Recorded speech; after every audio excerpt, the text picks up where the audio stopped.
Giggs. Giggs. No. Rhodri. Is there anything that Lionel Messi is better than you at? It's opinions.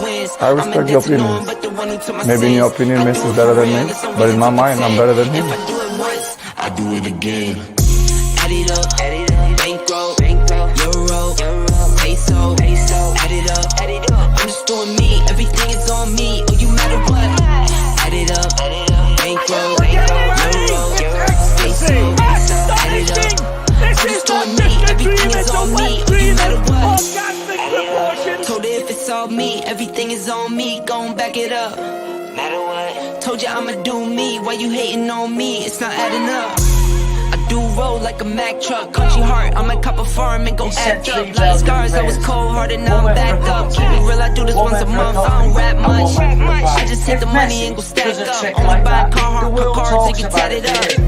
All that other bull, it don't matter much. You only climb me, I put the ladders up. No fault, I done doubled up on the workload. I think I fell in love with the bankroll.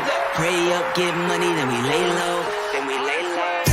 Add it up, bankroll, euro, peso, add it up. I'm just doing me, everything is on me. Oh, you matter what? Add it up. Don't unplug anything. Yep. Let's go. Clap hands there. Sinker. Professional, see?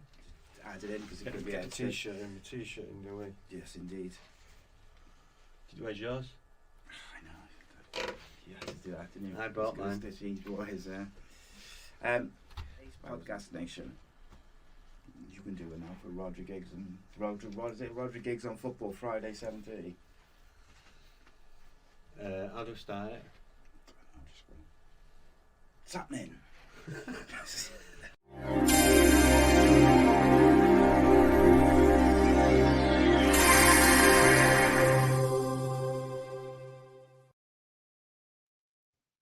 Yes, guys, I'm Si. Welcome to Ace Podcast Nation, the home of Rhodri Giggs on football, as we're here to fly through all the biggest stories in football this week, as well as a bit of witty banter and opinions, as it were. As always, I am joined by ex-Salford City, ex-FC United, Bangor City, Aberystwyth Town, Mosley, and a whole host of other clubs. But he is, of course, a top golfer, charity footballer extraordinaire, Mr. Rhodri Giggs. How are you, mate? I played golf for a couple of weeks now. So, yeah, not good. But I'm playing Sunday, so sweet. There we go. Well, if you need a bit more counselling, mate, just to help you get through, from me, I can give you a bit of advice. Yeah, a bit of advice counselling in my life. I'm not going to start now. Well, maybe I should say a bit of counsel from me, just to get your confidence up for the golf, and like you were struggling a little bit. You had the yips for a bit, and no yips. My advice helped through. Been cooking on gas, but you need to be playing golf. You lose your feel, lose your touch. The driving, the long stuff's not the issue. It's the feel you lose in the putting. So yeah. There we are, mate. There we are. Lots to discuss, mate. Lots to discuss, as always. It's never boring. I want to touch a little bit on some of the Wales stuff and whatnot. But before we get to any of that, I wanted to float this to you, and it was something I was thinking about earlier. I can't pronounce his name, so people are going to have to bear with me. But the kind of technical director or the director of football at Man City, Txiki Begiristain, leaving in the summer. What's his name? I knew you were going to do that. Txiki Begiristain, something like that. I don't know. I didn't get it the first time. Sorry, go on. Yeah, of course not. No, so he's leaving in the summer. And, I think over the last couple of years, there's been a little bit of speculation about whether Pep, this is the longest he's ever been at any club as a manager. Do you think that might be a hint that this is his final season, that his guy's going? He did say that if Man City were found guilty of the charges, that he would, he would leave anyway. But where do you think? Do you think this is his final season, or do you see him sticking around? I think so. Why would he leave people hanging? I think he's not made his mind up, but he's probably 75%, 80%. Because why would you say anything? Why would you just not sign another contract? And yeah, it's so to answer your question, I think this is his last season with City. He's gonna have a little sabbatical again, like he did at Munich. Do you think if he does go, like we've seen, obviously Jurgen Klopp leave Liverpool, and they've been pretty seamless, if not maybe look a bit more defensively solid this season. Like, do you think it would have a massive impact on Manchester City as a football team? Not necessarily, I don't mean as the club overall, but I mean on the actual team. No, because they've got a pretty sound team. Yes, they'll probably lose De Bruyne soon. The keeper might possibly go. Walker's on his last legs. Or probably like a year. Well, a year, you know what I mean? He's still at top level. He's still very, very good. But, probably a year, 2 left. He's probably got that pace left in him. Does he want to go and get a nice money move? He's got some high expenses. So, yeah. So, they'll still be competitive, but I just think they'll be on level with everyone else. Then it'll be a more level playing field. Because they'll still have De Bruyne. But I mean, De Bruyne. They'll still have Foden. They'll still have Rhodri. They'll still have Haaland. They'll still have a lot of good players. So, do any of those players look to leave if Pep goes? Like, are any of those you think are proper Pep men? Like, Kyle Walker feels like he's a Pep guy. Jack Grealish. Not necessarily. He nearly left. He left him out of the Champions League a year ago. So, it's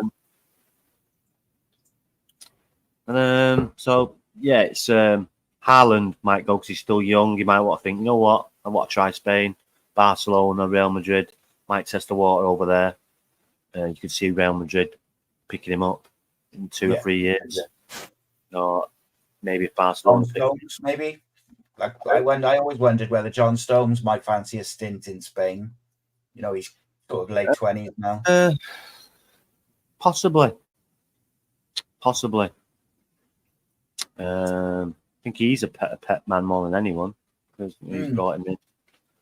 Yeah, it's an interesting one, isn't it? Because Rhodri. So all these players, you never know. I mean, they're not short of a bob or two, so like you'd think they're going to get a decent manager in. But as we've seen with other clubs, it's not always guaranteed that you after a long-term appointment. And I think, look, he hasn't done like 20 years or anything like that. But in terms of modern football, it's been a long stint at sea. When you bring in a new manager, it can take a bit of time, and it can take a bit. There can be some teething problems, and the coaches are different, and the manager is different, and the players getting used to it. Maybe that gives some of the other clubs a little window to play catch up a little bit, whether it be in the transfer window or on the pitch. We look at it. Chelsea was a well-run club, and they sat managers, and they carried on winning stuff. Arsenal struggled after Arsene Wenger. United struggled, mostly because the teams were poor, really. Even though United won the league before, you look at that team, it wasn't great. Well, you say it wasn't great. Yeah. On paper, it wasn't great. You had Welbeck, Cleverley, Fletcher. Players that were played a prominent part of winning that league. And next year, that team finished what? 6th, 7th, 8th? I don't know. Yeah, but Liverpool's obviously, I don't know about well run, but they had a very, very good team. So slots come in and not really change much. And why would you? And so City's probably a well run club as well. But like I say, it'll just level the playing field, I think. Yeah, it will be interesting how it. That's different in the Premier League. Yeah, and at the end of the day, I think you mentioned that team the last year that Fergie was there winning the league. It on paper doesn't look like as strong as some of his other Welbeck, teams. I would say Welbeck. Yeah, but also I don't think the Premier League overall was as strong as it is today. Like now, you look around and there's teams all the way down to 10, 11, 12 who on their day can beat you. I disagree. Yeah, I know Man City and Arsenal, Liverpool are probably a step away from everyone else, but even they can get beaten by a Villa or a Spurs or a Brighton. It's been the case for a long time. The Premier League, though, no. I don't know, mate.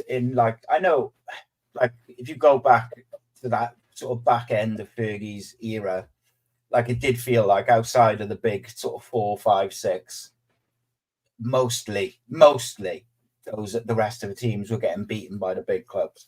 Whereas now it does feel a bit more like, a Brighton or someone could beat a Liverpool or beat a City on any given day. I feel that was always the way. Crystal Palace could beat you on any given day. Stoke could beat you on every given day. Burnley back in the day when they were back in, they could beat you. And then United getting beat at Burnley at the start of the season at Burnley 2-1. United always used to lose on New Year's Day. That was in like 2008, 2007 when they had the top team. So I disagree. Yeah, I remember United always used to lose on New Year's Day. I remember them losing QPR 4-1. Yeah, I was at that game. Yeah, I was at that game. I had a league match ticket, but I was in the Stretford end standing up. Back in the day when you could stand. £3.50. You could pay £3.50, but back in the day to get in the Stretford end.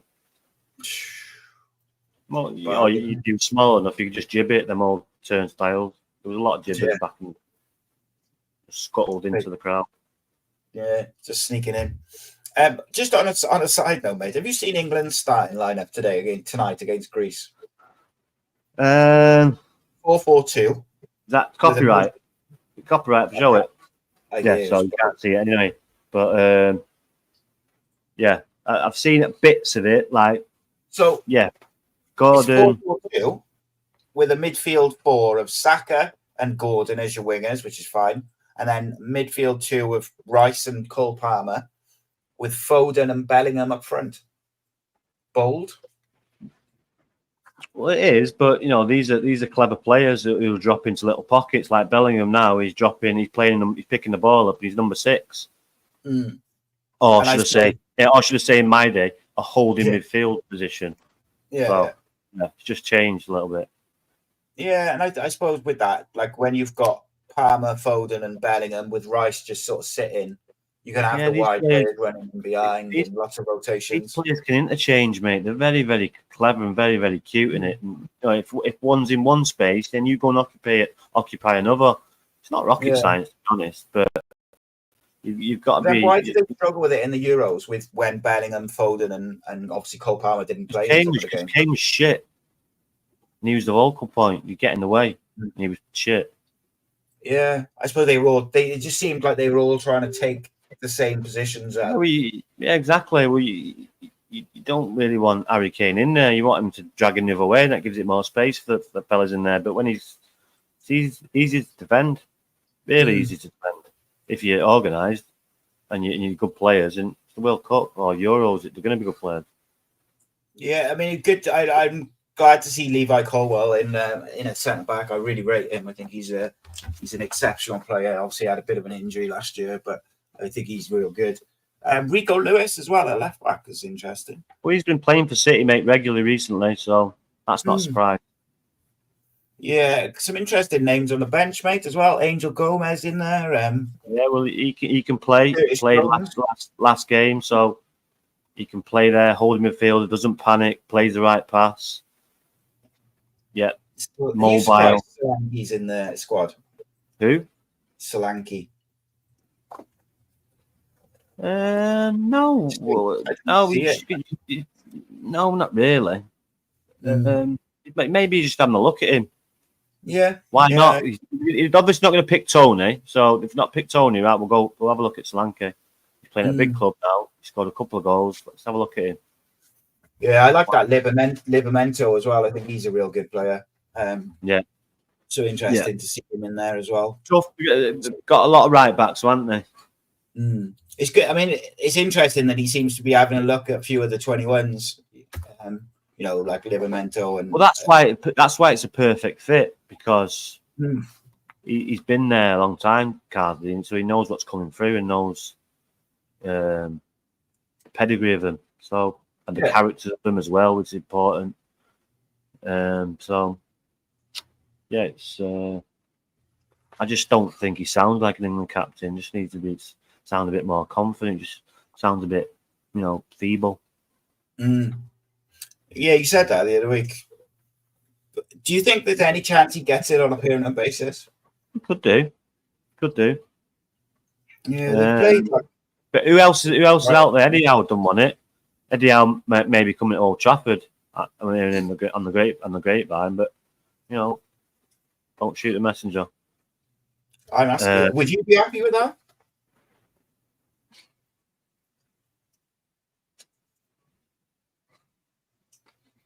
I'm not sure about that one. It's not that I don't rate him as a manager. I think he's good, but it's a big job, mate, and it swallows up some people. Like, it swallowed up David Moyes. I think I think there's a common denominator here. All these good managers are getting sacked, and the same two players are there now. They got rid of most of them. Now it's Rashford or Fernandes. Now, which one's got the poor body language and which one hasn't? Which one runs about like an headless fucking chicken working for his team, and which one struts about? So, players can get managers sacked. Agreed. And he's not helping at all. He wouldn't have that demeanour one bit if Sir Alex Ferguson was still manager. One bit, he wouldn't be strutting about because it just wouldn't have been put up with the way he struts about, the way he come off as a sub, the way he's having his little word. It's just bad energy, negative and not good. And he should know better. He's an academy player. He should be the one galvanising that team. Instead, he's in the corner, putting his pennies worth in them, I suppose. You get him. Sometimes you get him in. You wouldn't think Marcus Rashford is that type of character, but in change rooms, you get these acid players who are toxic because they're not happy, so they want to poison everyone else. You just have to fuck them off with poison. Do you think it's time, mate, for him to move to different for him as well as the club? I don't know, mate, because he's been playing well, but it's just his attitude when he comes. It's just his doesn't look happy, does he? His demeanour. It's just his attitude, his old demeanour. Sometimes it rubs you up the wrong way. And I was speaking to someone who said they thought he tried to get sent off against the other day. Who was it on the weekend?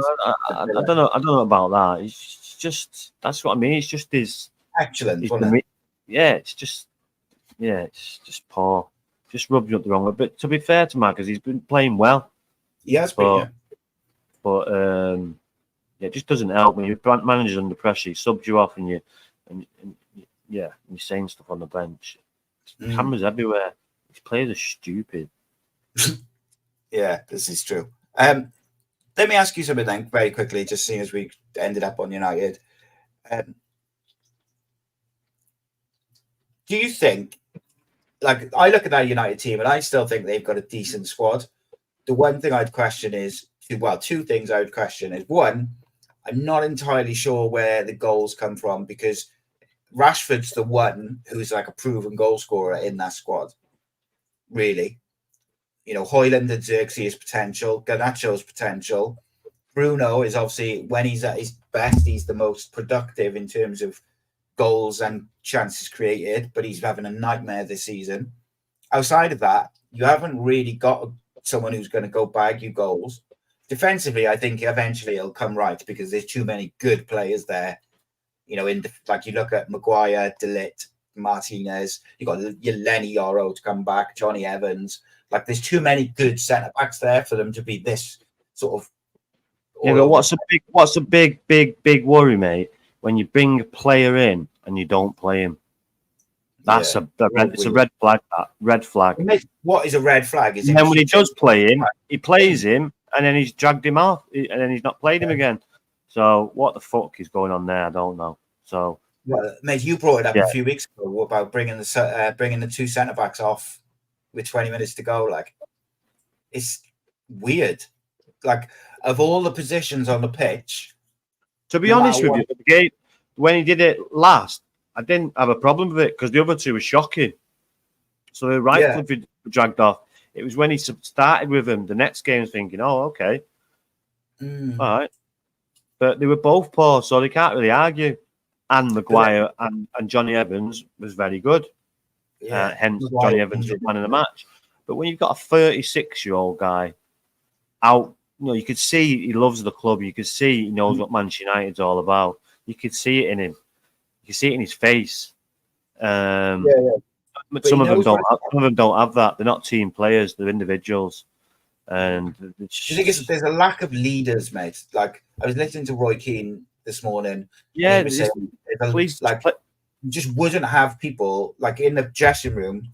The senior players policed the dressing room, and if you were having a strop like Marcus Rashford is or whoever, the senior players would call you out.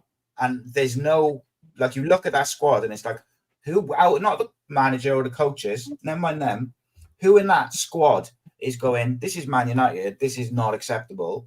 Yeah, but you probably have one of them going, oh no, my mental health, oh no, that's bullshit, bullying or whatever that bullshit they come up with. What we live, the days we're living in these days, it's bullying or you can't be like that or it's crap. It's just it's just So what is the answer then, mate, to United at the moment? Like short term? Score goals. Scoring goals. Højlund doesn't even look like scoring. But they don't create anything for him, mate. In fact, United don't create anything. Hence going back to they're all individuals. Marcus Rashford, when he gets the ball on the left, he doesn't look at once. All he's thinking about is taking people on and scoring. Now, how's that going to help Højlund? Yeah. Now, if Højlund was playing like 20 years ago and the way they were crossing the balls, he'd get 20, 30. But he's not getting that service because you've got a left footer on the right and a right footer on the left. So they're always going to be cutting in. Now ideally, you want your fullbacks to be overlapping, but that doesn't really happen because you've got a right footer, even though Dallas got a good left foot, a right footer playing left back. And Mazraoui does okay. He's probably better than Wan-Bissaka going forward. So, so here's the example. Bring the dog in 1 minute. Yeah, right. It's an interesting one. I'm going to put this to Rhodri now about when United signed RBP. They what Fergie said to the likes of Scholes and the rest of them. So mate, when Fergie signed Van Persie, he got them all together and he told whoever it was, the Scholes and Carrick and the rest of them, Giggs, whoever there was the midfield and the wingers at that time. He said, if you don't create and pass to Robin Van Persie, I will drop you because he's going to win you the league. Bear in mind that this was on the back of them losing the league on goal difference on the last day. And these are, these weren't like young players. These are like seasoned, title-winning pros. So surely, if they're not creating for Højlund, and everyone can see that, surely that's on Ten Hag to, one, find a way to create for him, and then two, tell the players around him, your job is to create chances for him. And if you don't do that, you'll be off. He's got to be strong and do that, surely, haven't he? Because United at the moment, when Xerxes not on the pitch, they don't create anything like going through because Bruno's being so poor. No one making runs in behind. It's just fucking shit. So should he play Xerxes and Højlund together? You would think, yeah. You think try it, yeah. But I just don't know. I'm just bored with it all. All right, last question on United then, mate. Were you surprised to see Christian Eriksen after the 20 game say that they wanted it more than us? Because that doesn't look like something which Rio Ferdinand or Roy Keane or someone, one of those players under Fergie. No, but he's been honest. No, he's been honest. That's his experienced manager. So name who, Christian, which players? So Yeah, that's what I would be asking. Which ones? Yeah. Which ones didn't want it? So he's dug himself in that hole. All right, and which players you insinuating? Mm-hmm. And it wasn't him because he's been. And I'm sure he wouldn't have gone down there. But you know, then the question's out there. Then people can answer themselves. Then. Yeah, Mazraoui's out for a few weeks for a minor procedure after he had some heart palpitations, I think, mate. So that is obviously not something which can be ignored. What has happened to Luke Shaw? He played in the Euros Cup final. Pre-season, what has happened to him? Which holiday did he go on, and was it an all-inclusive? Is he still there? It's mad, mate. It's mad. But like, so Mazraoui's out for. They reckon he'll be back in a few weeks. But Martinez is also out. Maguire was injured in the. Well, it's 2 weeks yet, isn't it? So they're out now, but they might be back in a week and a half. So, but like, I just think, I'd be happy with Johnny Evans and DeLitt.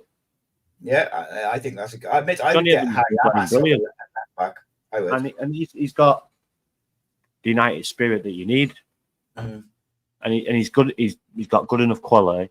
Just you would be worried about his pace, but you expect his experience was getting through that. Mm. But I would just you've just got to. I don't. It's difficult, so difficult. But I would just look at young players.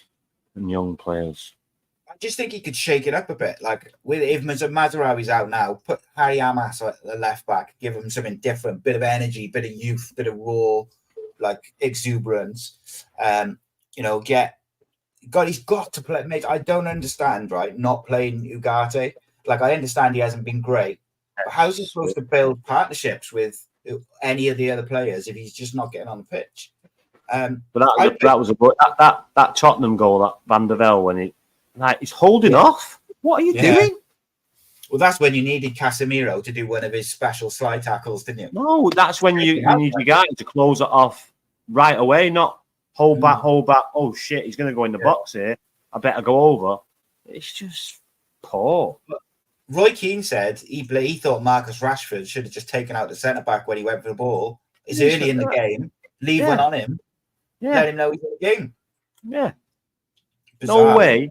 No way. This is what I mean. It's just if he'd have done that there, right, and Fergie was manager stood there, you would hear just Fergie frothing at the mouth.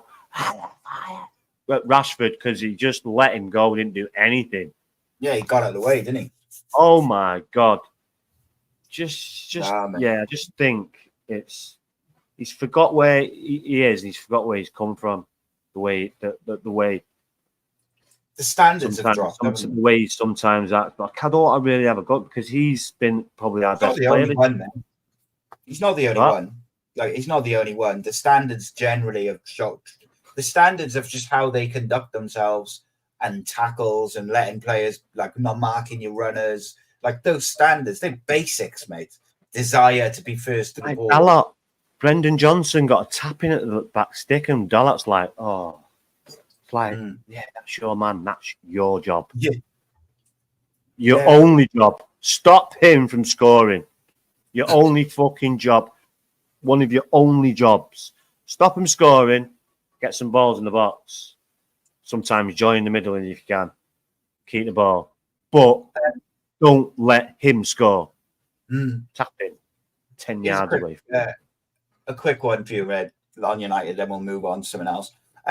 Would you play, I don't know who you've got next, but would you play Ugarte and Casemiro as a double, and then Eriksen, or even, you know, Ahmad or Xerxes in the 10, someone different, like someone completely different to just shake things up, Harry Amas on the left, get some fresh faces in there. I'd play Anthony, mate, at the moment, I would. Brentford at home.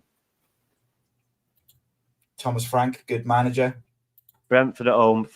Jose Mourinho in in the week on the Thursday away, Fenerbahce. Oof. West Ham away, Man United. I mean, Leicester, Chelsea, yeah. They need something different, mate. They need to do something different, I think. Just change it. Just try something different. But we shall see, mate. We shall see.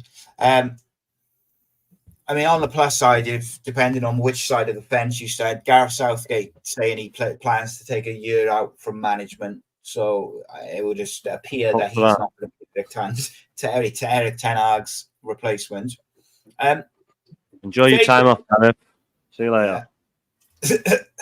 Here's a few suggestions. If Ten Hag was to go anytime soon, I'm going to throw a couple of names at you, and you just tell me whether you'd be happy or not happy Just with give them. me one.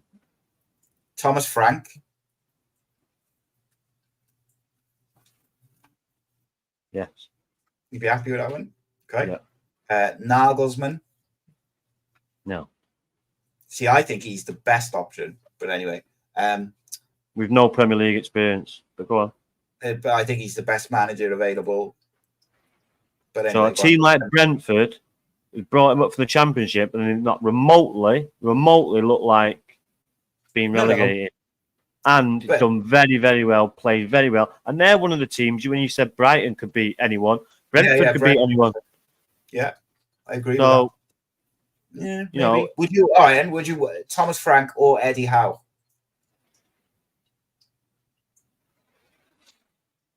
I'd be happy with either. Roy Keane? Maybe assistant, yeah.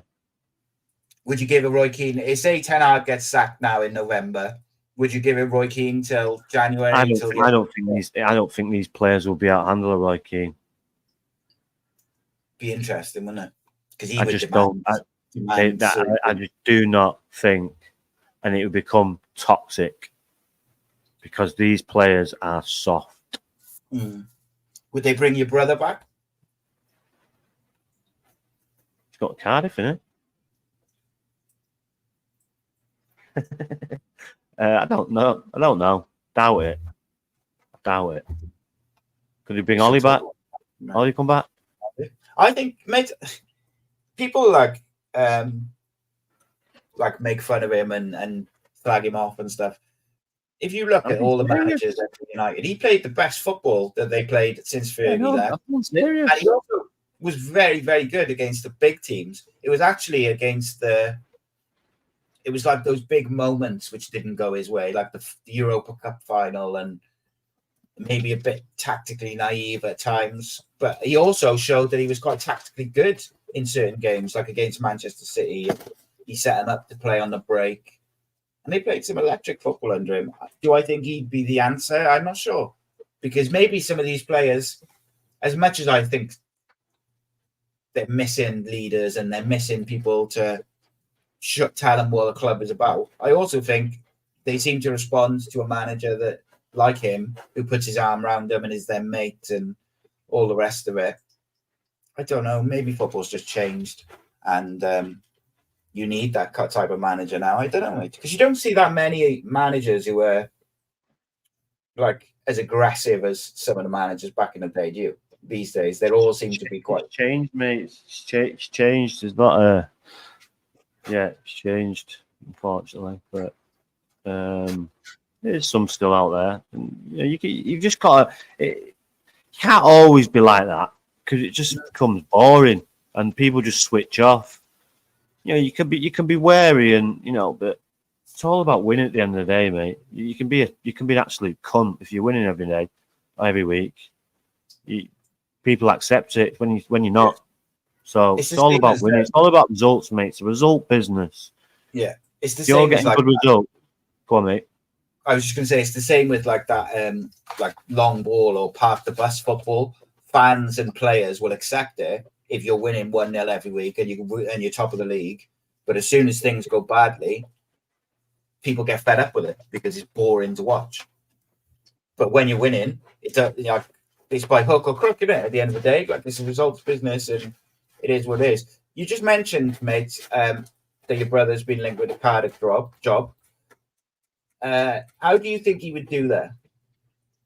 If he was, I don't know. I've not really thought about it. because we got quite a good squad. It's just we need someone to play it, and we got really good youngsters coming through as well. No, if you're asking me about his football, he's a winner. So, and he knows the game. It's just the championship. Yeah, but if you know the game, you're organised, and you have a bit of luck.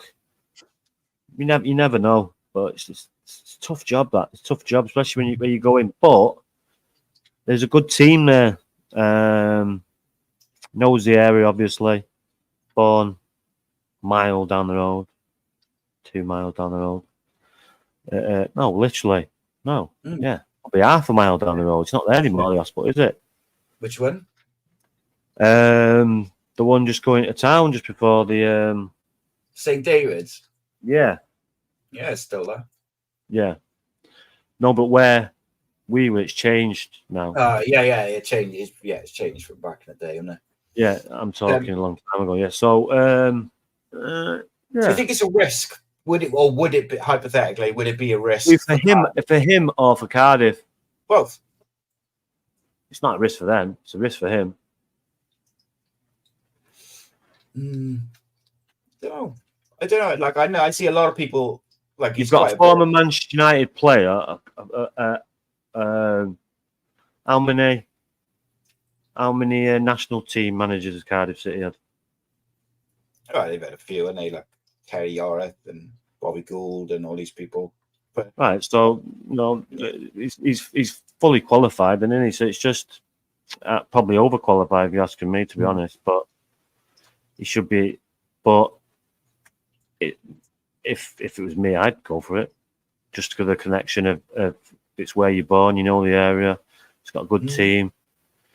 I think the other thing, mate, is Cardiff are bottom of the league, right? But they're not like cut adrift. Yeah, but that shouldn't work because it's early, and 34. You're in a league where you can play 4 games in a week, and you can be like flipping middle of the table. So yeah, I still think Cardiff can make playoffs, mate. Like that's how many games are left. Yeah, we've seen it before. We've seen it in Middlesbrough. We've seen it Sunderland when Roy Keane went in there. They were bottom. We've seen it before. We've seen it many times. So maybe that's the spark that we need. I don't know, but we'll wait and see. Big balls to take that. Big balls to take that one. It's a big job, mate. No. And it swallows some people up, and they. Well, I don't think it is swallow him up. No, I don't think it would with him. Like I say, it's a result business. It's what you've done for me lately. Not what have you done? Yeah, and that's the fact of life, isn't it? A fact of football, mate. It's a fact of football. It'll be interesting how it develops because I know they like Slaven Bilic, but he's not available until January. Will they wait for him with an interim manager? Will they go a different direction? It's quite fascinating because as I said, I think if they get the right person, they've got a good squad anyway. They've got 5 or 6 youngsters who are very, very good, ready to push into the first team, plus a couple on loan. Like, if someone can go in there and get it right quite quickly, like in terms of implementing how they want to play and get results, I think it could snowball quite quickly because everything else is in place.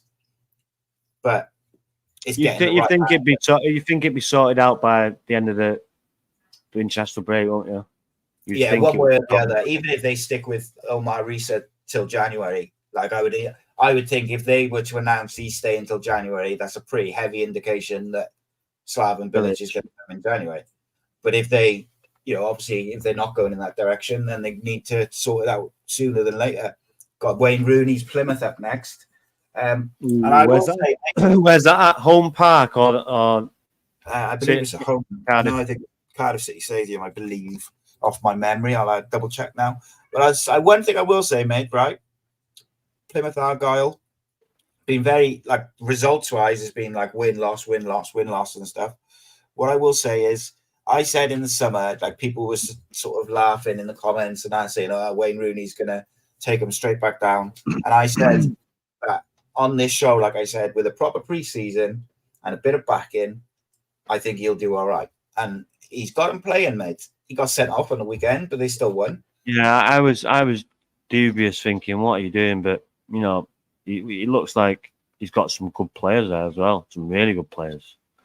So they beat Blackburn on the weekend, right? I know they beat Blackburn, they beat Sunderland, so they beat some top sides up there. Sunderland to win the league as well. Yeah, so they beat some good teams, so they can beat anyone on the day, especially there. You know, Sunderland to travel to Plymouth, they must have flown, because that is a trek. It is a trek. No, it is, mate. It takes 5 hours to get to Plymouth from here, right? It takes 2.5 hours to get to Sunderland from here. So you do the maths, you're looking at 7-8 hours. So they must have flown, but it's still a trek. That's for anyone, especially on a Saturday or playing midweek. So they've got an advantage of that. But again, on the flip side, if they're away, they've got to travel a lot. So that's why you'll probably see up and down results, because traveling does take it out of you. Especially when you got games Tuesday, Wednesday, or Saturday or Sunday. So yeah, but Wayne Rooney, brilliant. Good. He's got some really good players. I've been watching a few games. We've got some good players, mate. Some really good players. Yeah, that Obafemi up front, and Morgan Whittaker is a quality player. Sissoko and Gayabi, some real good players there, mate. I think, like, although they got they had Ryan Hardy on the bench, I just think from a depth point of view, they might not have enough to go playoffs. You never know. But what he's doing is doing the right stuff. You know, he's engaging in the community, all the old school stuff that the managers used to do, getting involved with local activities. Yeah, it's good to see. Yeah. So especially someone like Wayne Rooney in Plymouth. So yeah, it's good to see and getting good results as well. So it's not just a gimmick. You know, he can coach, he can manage. It's just a tough job that he's took, but doing a very good job at the minute. Yeah, he's up for manager of the month this month. I just as we sort of finish off, mate, I wanted to talk a little bit about or pay tribute really, and pass our condolences on to obviously excuse me, sorry, George Baldock, age 31, passed away over the weekend in Greece. Obviously his brother Sam is a footballer as well.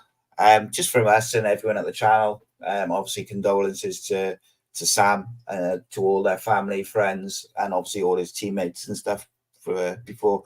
Very sad, mate. Very shocking. Just 31 years old is no age at all, and just a real shock, mate. And it's a sad story, and unfortunately, just feel. We talk about it today, and was there someone else with him but left? I'm not sure, mate. I am sure there was someone else with him but left, but they don't know who that is at the minute. But I don't know if it's anything, But did they find him in his pool, in his swimming pool? Yeah. Had a heart attack or something. Yeah, 31. And I was listening to the radio today, and John Gorman, the chairman of Milton Keynes, the chairman of Sheffield United, all rang in and spoke highly of him. So for them all to do that, he must have been a good lad. And 31, How many people just dropping earlier since this flipping COVID rubbish? So yeah, it's not good, mate. Not good. Yeah, it's sad, mate. It's 31's no age at all, is it? And it's quite just shocking. It just feels like over the last few years seems to be 2-3 footballers a year almost having some sort of health issue, serious health issues and stuff. And yeah, I just wish him wishes a lot of games as well, mate. A lot of games these players are going through, a lot of travelling, a lot of games, punishing the bodies at a high level. Now they're running a lot of miles in a game. So yeah, it's unfortunate, sad. Condolences to his family, and yeah, it's just a shame. Yeah, yes, indeed, mate. No no predictions or Super Sixes for us to do this week, but we will do some predictions in We have a regards rest time. to. We'll have a little predictions for the Wales games, mate. Let's talk a bit about Wales and Iceland just quickly before we finish. Wales away to Iceland tomorrow. Craig Bellamy obviously made a very impressive start to his stint as Wales manager with those 4 points from Turkey. Looking very good as well. Yeah, they looked, particularly in that Turkey game, I thought to go and play against a very good Turkey side the way they did was pretty eye-opening, like, you know, to see someone.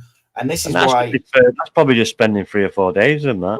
He had I think 8 days in total with him, which would have been obviously 3 days before the first game, 3 days with one of those days being a rest day before the second game. And it was tactically made as well. He made changes for the second game away to Montenegro, which really worked. He didn't just stick with the same. He didn't, you know, he played a false 9 against Turkey, and everyone was like, "Oh my God, Aaron Ramsey looks back to his best." And then the next game, Aaron Ramsey doesn't play. Kiefer Moore comes in, and he's a student of the game, mate. He's been with Bobby Robson under some good coaches, Mark Hughes. So he's been under some good managers. You know, obviously learned a loads from Vincent Kompany. So it's obviously goes into detail to what's important. And sets his up team accordingly to the teams he's playing against after looking at the team he's playing against. So, yeah, he'll change up. And that's a good thing because you don't know what, you know, when you're playing a team, you can mix it up instead of just playing the same old where, you know, that can be worked on and dismantled. So, no, it's like I say, it's looked good and he looks like he's tactically astute as well. So yeah, good start, mate. Good start. 4 points out of 6. 2, I think, winnable games now in these 2 as well, because I think Iceland are not where they were a couple of years ago. They got quite an age inside. I saw that their captain said they're going to try and sort of shackle Wales and keep them quiet, but that's very difficult when you've got a young athletic side like Wales and they want to press and they want to win the ball back and they want to play at pace. And you've got Brennan Johnson, who scored 6 in 6, brimming with confidence. And then you're quite an older side who kind of is going to try and sit in a bit and rely on set pieces. The older, that means to me saying experience. You know, going to Iceland, which is away, it'll be freezing. Yes, they haven't got top players, but they've still got very adequate players and very capable players. So you can't go in with that attitude, or you'll get turned over very easily. No, I agree. I'm sure you won't have that attitude like Si's got, but they'll be professional. So no, it'd be a difficult game, but yeah, if they play well and play like they've done, they should come out with a good result. And more so, it was the way we defended against Turkey and against Montenegro. The goal they conceded against Montenegro was a bit unlucky. Carl Darlow was excellent away from home. So, you know, if they can defend, particularly I think set pieces will be a danger for Wales because we've got quite a not short, but we haven't got a massive team in terms of height. You know, so, and Iceland will be very good from set pieces. But I think if we can defend as well as we did in those 2 games, I fancy Brennan Johnson to get a goal just because of the form he's in, the pace he's got. And then it just comes down to whether we can deal with the 1 or 2 who are missing. No Aaron Ramsey, no. More of a blow for me is no Ampadu. I think he does such a tremendous job in the middle of the midfield with Jordan James. But I think Joe Allen will play tomorrow for about an hour and just sit and let Jordan James do the running, and Joe Allen will just sit, occupy the middle of the park. Should be good though, mate. But yeah, if you want to jump on with I'm going to just chuck a StreamYard link up. I'm not going to put it out to people. We're just going to watch it. When tomorrow? Yeah. If you're about and you want to join, mate, you come join us. Possibly. I'm finishing work at 3 and I've got to go coaching 5 till 7. So, yeah, possibly, yeah. What do you reckon the score is going to be anyway for Wales Iceland?